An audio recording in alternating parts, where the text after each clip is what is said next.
The military objective obviously flows from the political objective. So Vladimir Putin wanted to go into Ukraine and topple the democratically elected government led by President Zelensky.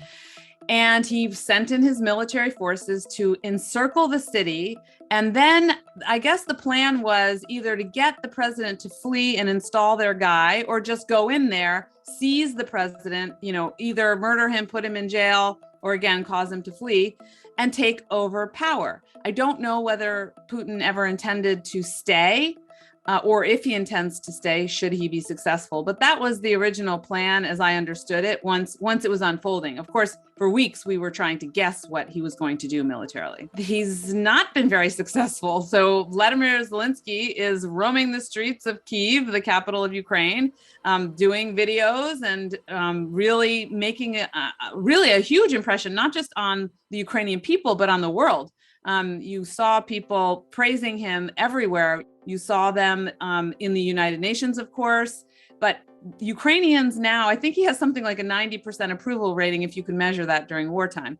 So he's doing a phenomenal job. He's in place. The Russians have not moved him. And on top of that, their military, they have embarrassed themselves, because this is a military that purported, they assert that they learned from their attempt to occupy Georgia, and they still do occupy 20% of Georgia. That is the Republic of Georgia, another neighbor of Russia, which they invaded in 2008. But they said they learned some lessons and they did a lot of military modernization. Putin spent a lot of money. And here you see his forces getting bogged down. They're getting attacked by the Ukrainians. They're spread out. They're not defending themselves properly.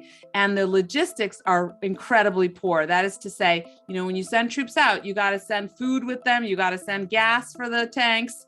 And all that stuff has been lagging behind. So they're losing lives. They're not gaining that much ground, or the ground they're gaining is slow, and they're not holding a lot of ground. Putting your nuclear forces on a higher level of alert just means that they're more ready to go. The distinction actually doesn't matter that much, because nuclear forces, it just takes minutes for a nuclear weapon to be launched and to hit its destination. But it does signal to the outside world, and certainly to your military forces, that you are ready to, or you're more willing to use nuclear weapons.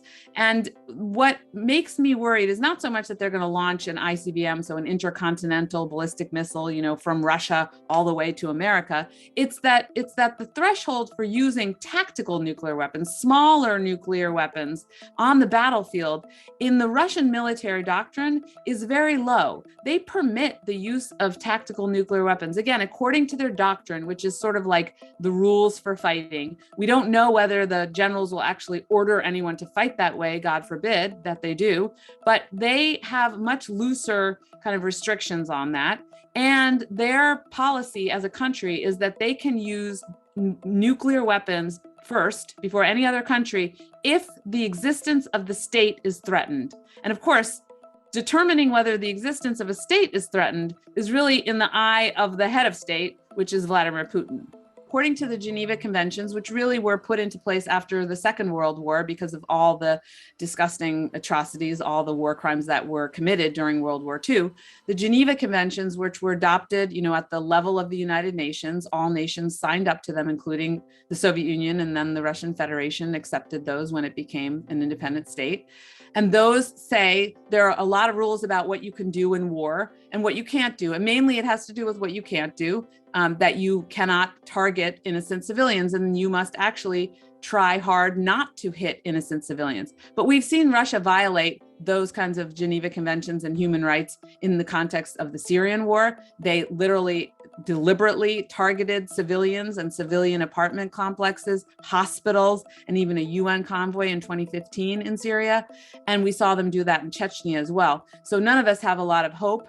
And on top of that, I should add, just today, the International Criminal Tribunal in The Hague, so that's the same tribunal that looked at the war crimes that were committed in the former Yugoslavia and Bosnia, and found that Slobodan Milosevic, the Serbian leader at the time of the war, was guilty of war crimes. That same tribunal has declared today that they're opening an investigation on Russia in the Ukraine context.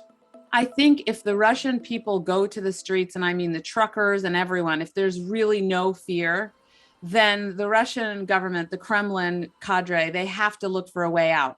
And then I think the only face-saving way out, the only way they can make a compromise with Ukraine is to say there's a new leader. I mean, I just don't understand. I can't comprehend that Putin himself would even permit a change of course. And so it may mean them saying, look, Putin, you have to step down.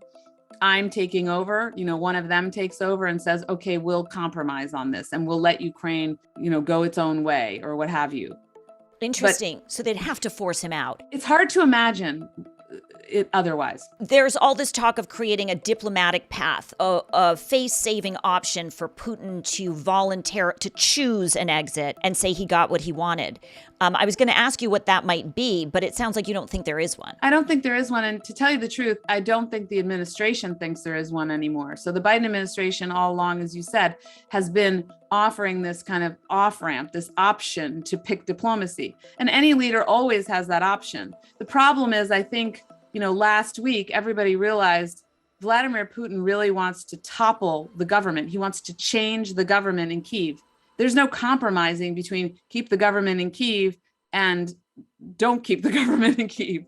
So that's the problem. I mean, to negotiate your way out of that is very difficult because that's the crux of the issue for him. We can offer him all kinds of other things that he's not interested in.